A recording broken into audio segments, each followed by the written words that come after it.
Good morning বন্ধুরা, সবাইকে জানাই শুভ সকালের অনেক অনেক শুভেচ্ছা। আশা করছি আপনারা সকলেই ভালো আছেন। হ্যাঁ, আমিও ভালো আছি আপনাদের ভালোবাসাতে। আজকে ব্লগটা শুরু করে দিলাম একদমই সকালবেলা থেকে। সকালবেলায় ফ্রেশ হয়ে একদম গুলে নিচ্ছি ছাতুর শরবত। আর যা দুর্ধর্ষ গরম পড়েছে, সেক্ষেত্রে আর কিন্তু চা খাওয়ার ইচ্ছা একদমই নেই। তো আপনাদের দাদাভাইকে একটুখানি চা করে দিলাম, আর আমি আর আমার ছেলে দুজন মিলে ছাতু শরবত খাবো বলে ছাতুটা কিন্তু গুলে নিলাম। আর এই সকালবেলায় ছাতু শরবতটা খেলে কিন্তু শরীরে অনেকটা এনার্জি পাওয়া যায়। আর সেক্ষেত্রে মানে আমি তো ওই ছাতু শরবত খেয়েই রয়ে যাই, আর আমার কোনো দরকার হয় না টিফিন করার মতো। তো এখানে ছাতু শরবতটা গুলা হয়ে গেছে, আমি এখন ছেলেকে দিয়ে দেবো। ছেলে এখানে বসে পড়াশুনো করছে, আর আমি যে দিতে গেছি তো বলছে আমাকে কিন্তু ভিডিও করবে না। আমি বললাম না না, তোমাকে আমি ভিডিও করছি না, ঠিক আছে, কোনো সমস্যা নেই। এই বলে আমি ওকে শরবতটা দিয়ে দিলাম, আর তারপরে আমি চলে এলাম। আমি শরবতটা খাওয়া দাওয়ার পরে এরপরে ঘরগুলো ভাবলাম একটু ক্লিন করে নিই, কারণ বাসি ঘর প্রত্যেক দিনের তো আমাদের ক্লিন করতেই হয়।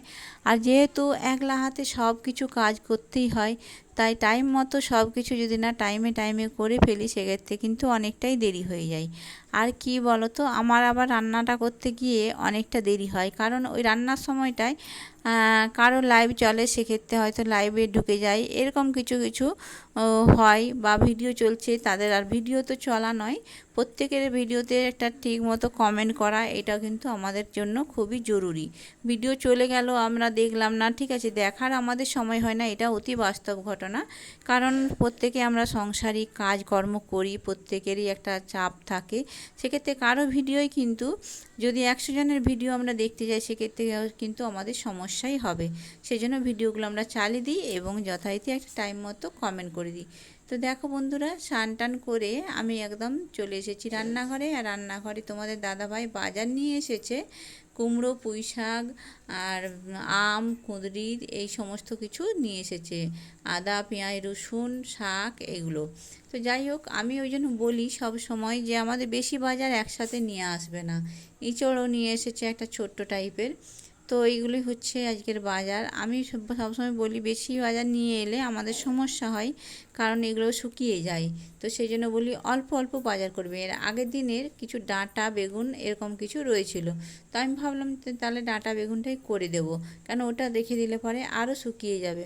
এদিকে শাকটা বেছে কিন্তু বোস করিয়ে দিয়েছিলাম, শাকটা আমার সেদ্ধ হয়ে গেছে। আর এখানে ডাঁটা বেগুনের যে তরকারিটা করব, সেটা আমি এখন বসিয়ে দিচ্ছি। যাই হোক, সেগুলো সব কিছু আর অত কাটাকাটি আর তোমাদের দেখাতে গেলাম না, কারণ দিনের ব্লগে যদি আমি এই সমস্ত কিছু দেখাতে যাই, তাহলে কিন্তু ব্লগটা অনেকটাই বড় হয়ে যাবে। আর অনেকটা বড় হয়ে গেলে আমাদের ক্ষেত্রে কিন্তু ব্লগটা দেখা বা দেওয়া দুটোর মধ্যে কিন্তু সমস্যা হয়ে যায়। একজনের ব্লগ দেখতে গিয়ে যদি আধা ঘন্টা টাইম লেগে যায়, সেখানে কিন্তু আমাদের বেশ সমস্যা হয়ে যায়। যাই হোক, আজ দুদিন আমি ভিডিও কোনো কিছু দিতে পারিনি, কিছু সমস্যা থাকার কারণে তো ভিডিও দেওয়া হয়নি। আর একটা কি জানো তো, মানে এই ভিডিওগুলো আমার কিন্তু আজকের রিসেন্ট তোলা নয়, এই ভিডিওগুলো কিন্তু আমি আগেই করে রেখেছিলাম। তো সেইটাই আমার আজকে আপনাদের সাথে ক্লিয়ার করছি। তো দেখুন, আমার কিন্তু এখানে যে সবজিটা কাটা ছিল সেটা বসিয়ে দিলাম। আর মশলাটা তো দেখলেন, আমি সবসময় মশলা পিষে খাওয়ার, মানে শিলনোড়ায় পিষে খাওয়ারই চেষ্টা করি, কারণ আমার একদম মিক্সিতে পশায় না। মিক্সির যে মশলা, সেটা কিন্তু একদমই ভালো লাগে না। তো ওই আদা, পেঁয়াজ, রসুন যখন অনেকটা বাটতে হয়, সেক্ষেত্রেই আমি বাটি। আর নচেত কিন্তু প্রত্যেকটা সবজির জন্য আদা, মানে সরষে জিরে হোক, পোস্ত হোক, এগুলো কিন্তু আমি বেটেই করি শিলনোড়াতে। তো দেখতেই পাচ্ছেন আমার এখানে কিন্তু তরকারিটা বসানো হয়ে গেছে। এই তরকারিটা আমি এখন কুকারে দিয়ে দেবো। আর কুকারে দিয়ে দিলে পরে কি হয়, ডাঁটাগুলো নরম আছে ঠিক কথা, কিন্তু একটুখানি দিয়ে যদি একটা সিটি মেরে দিই, সেক্ষেত্রে কিন্তু খুব তাড়াতাড়ি আমার তরকারিটা হয়ে যায়। আগে আমি তো কুকারে ভাত করতাম, সেটা তো তোমরা সবাই দেখেছো, কিন্তু এখন ওই কুকারে ভাত করাটা বন্ধ করে দিচ্ছি, এখন হাঁড়িতেই ভাত করি। কারণ এই যে কুকারে ভাত খেলে নাকি বলছে অনেকে মোটা হয়ে যায়, ফ্যান রয়, এরকম একটা কিছু শুনেছি। তো সেই কারণে এখন কুকারে ভাত করাটা আমি বন্ধ করে দিচ্ছি। ওইদিকে সবজিটা কুকারে ঢেলে দিলাম, ঢেলে দিয়ে এখানে কড়া বস করে দিলাম। আর বাটির মধ্যে দিয়ে অল্প পরিমাণে ডাল করেছিলাম, কারণ ডালটা হচ্ছে শুধু ছেলের জন্য। ছেলে না ডাল ছাড়া একদম কিছু খায় না। সে কোনো সবজি ঝোল খাবে না, কোনো কিছু মাছের ঝোল খাবে না, ডিমের ঝোল খাবে না, এরকম তার বেশ কিছু প্রবলেম। তো সেই জন্য ওর জন্য বাটির মধ্যে অল্প পরিমাণে ডাল করেছি, সেই ডালটা ওর জন্য সাঁতনে দিচ্ছি। আর এই যে এখন দেখো আবার এটা মশলাটা বেটে নেব, কারণ এই মশলাটা হচ্ছে মাছের মশলা, মাছ করব তো মাছের ঝাল হবে, সেই জন্য আমি কিন্তু এখানে সর্ষে, জিরে, রসুন আর একটুখানি লঙ্কা, তো ওই জন্য এটা বেটে নিচ্ছি। আর এই যে এখানে মাছ ভাজা হচ্ছে, তোমরা দেখতেই পাচ্ছ।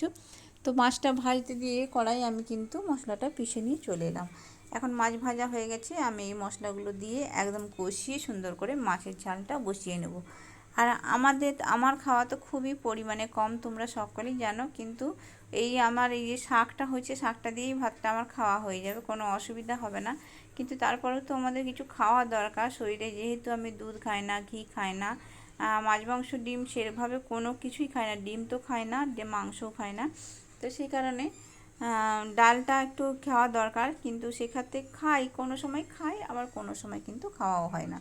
যাই হোক, এই সব নিয়ে আপনাদের সাথে অনেকটা গল্প করে ফেললাম। তো হ্যাঁ, জানি এই গল্প শুনতে সবারই মানে সময় হয়ে ওঠে না, এটা একটা সত্যি কথা। আর আজকে আমার একটা বড় বিপদ হয়েছে, যেটা হচ্ছে আপনাদের সাথে আগেও একবার আমি দেখেছিলাম। সেটা হচ্ছে আজকে আমি যখন মানে বাইরে বেরিয়েছি, তো সেখানে আমার ছেলের যে বইয়ের ব্যাগ, সে বইয়ের ব্যাগটা লেগে আমার চশমাটায় ধাক্কা লাগে এবং চশমাটা কিন্তু আমার ভেঙে দুখাদি হয়ে যায়। আর প্রত্যেকে আপনারা কিন্তু জানেন, আমার চশমা ছাড়া কিন্তু আমি একদমই দেখতে পাই না, আমার ভীষণ অসুবিধা হয়। শুধু যে ফোন দেখা সেটা নয়, আমার চশমাটার তো সাধারণ কোনো পাওয়ার চশমা এরকম কিছু ব্যাপার না, আমার চশমাটা একটু কস্টলি, কারণ আমার যে চোখের প্রবলেমগুলো আছে, যেটা মোবাইলে রেটা থেকে আমার চোখকে মানে অনেকটা সেফগার্ড করে সূর্যের আলো থেকে, অনেক রকমের এটা সব কিছু দেখেই আমার চোখ পরীক্ষা করে ডাক্তারবাবু দিয়েছিলেন। তো সেক্ষেত্রে আমি ওই জন্য ফোনটা থেকে একটু রিচার্জ হয়ে গেছি, ভিডিও দিতে পারছি না, আর কারো কোনো ভিডিও দেখতে চালাতেও পারিনি। তো বন্ধুরা, আমি যাদের ভিডিও দেখি সবার ক্ষেত্রে আমি বলছি, সবারকে জানাই যে মানে সরি, আমি ভিডিও দেখা হচ্ছে না। চলো, খাওয়া দাওয়ার পরে আমি চলে এলাম আমার আলমারিটা নিয়ে। আলমারিটা কিন্তু বেশ অগোছালো হয়ে গেছিলো। তো আমি ভাবলাম যে চলো এই আলমারিটা, আর আলমারি যদি অগোছালো থাকে না, আমার একদম ভালো লাগে না।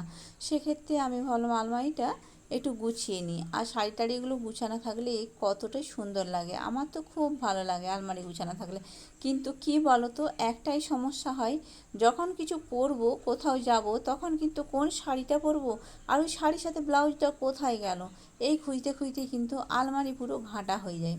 আর আমাদের মেয়েদের দেখো, আলমারিতে যতই শাড়ি থাকুক, এটা কিন্তু আমি জানি আমাদের প্রত্যেকটা মেয়েরই কিন্তু যত শাড়ি যত ড্রেসই থাকুক, আমরা যখন কোথাও যাব তখন মনে হবে ইস, এই শাড়িটা পরবো, এটা তো পরেছি, আবার এই শাড়িটা পরবো, এই করে করে কিন্তু আমাদের শাড়ি আর ব্লাউজ ম্যাচিং করতে গিয়ে অনেকটাই সময় পেরিয়ে যায়।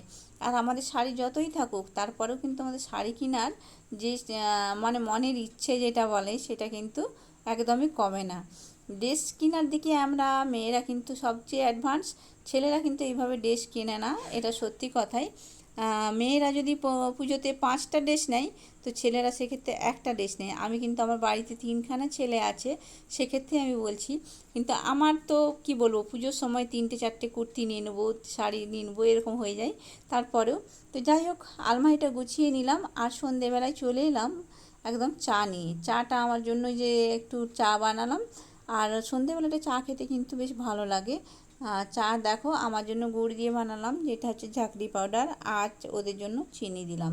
তো আপনার দাদারটা একটুখানি চিনি কম আছে, আর আমার ছেলেরটা কিন্তু চিনি দিয়ে সম্পূর্ণ হয়েছে। তো এই যে চায়ের সাথে একটুখানি টা তো আছেই। আর আমাদের এই কাটলেট খেতে কিন্তু সত্যি খুব ভালো লাগে, মানে কি বলবো বন্ধুরা। তো চায়ের সাথে একটু কাটলেট নিয়ে এসেছে আপনাদের দাদা ভাই। আর আমার সারাদিনে অনেকটাখানি পরিশ্রম হয়েছে, তো অনেক কিছু কাজ, আর আমি তো দুপুরবেলায় শুই না, সব নিয়ে অনেকটাই সময় কেটে গেছে। তো সেক্ষেত্রে বলা হলো যে ছেড়ে দাও, আজকে আর তোমাকে রুটি করতে হবে না, রাতের বেলায় একদম বিরিয়ানি আনা হবে। তো সেই যে বিরিয়ানি চলে এসেছে, তো আমাদের 2টো বিরিয়ানি আনা হয়েছে, আমি তো একটু পরিমাণে নেব, আর ওরা কিন্তু বাকিটা খাবে। তো বন্ধুরা, ভিডিওটা কেমন লাগলো অবশ্যই কিন্তু কমেন্ট করে জানাবেন। আর যদি ভালো লেগে থাকে অবশ্যই একটা লাইক একটা কমেন্ট আর শেয়ার দিয়ে পাশে থাকবেন। নতুন বন্ধুরা চ্যানেলটা সাবস্ক্রাইব করে নোটিফিকেশানটি অন রাখবেন, যাতে ভিডিও দিলেই আপনাদের কাছে পৌঁছে যায়। অনেকদিন পরে একটা ব্লগ ভিডিও ছাড়লাম, যাই হোক কেমন হয়েছে অবশ্যই কিন্তু জানাবেন। তো চলুন বন্ধুরা, আজকের মতো বিদায় নিলাম। আর এখানে যে বিরিয়ানিটা ঢেলে নিচ্ছি, দুটো থেকে ঢেলে নিলাম। সেক্ষেত্রে আমার জন্য একটুখানি নিয়ে নেবো, দুটো থেকেই অল্প করে 2 চামচ করে নিলেই আমার কিন্তু পুরো খাওয়া হয়ে যাবে। আমার পরিমাণের খাবারটা কিন্তু দেখো, আমি তোমাদের দেখিয়ে দিচ্ছি আমি কতটা পরিমাণে খাবার খাই। আর বিরিয়ানি তো সবচেয়ে হাসির ব্যাপার কি জানো, এই বিরিয়ানি আমি কিন্তু আগে কখনো খেতাম না। বিরিয়ানির নাম শুনলেই ভাবতাম যে কাঁচা মাংসগুলো দেয় আর সেদ্ধ করে আর ভাতের মধ্যে, ওই শোনার পর থেকে না আমি আর কোনোদিন বিরিয়ানি খেতাম না। তো এখন যাই হোক, কি বলবো, যুগও অ্যাডভান্স, সাথে সাথে আমিও একটু একটু করে অ্যাডভান্স হয়ে এসেছি। এই দেখো, এটা হচ্ছে আমার খাবার। তো চলো, আজকের মতো বিদায় দাও। সবাই ভালো থেকো, সুস্থ থেকো। কাল আবার একটা ভিডিও নিয়ে আসবো। সবাইকে টাটা।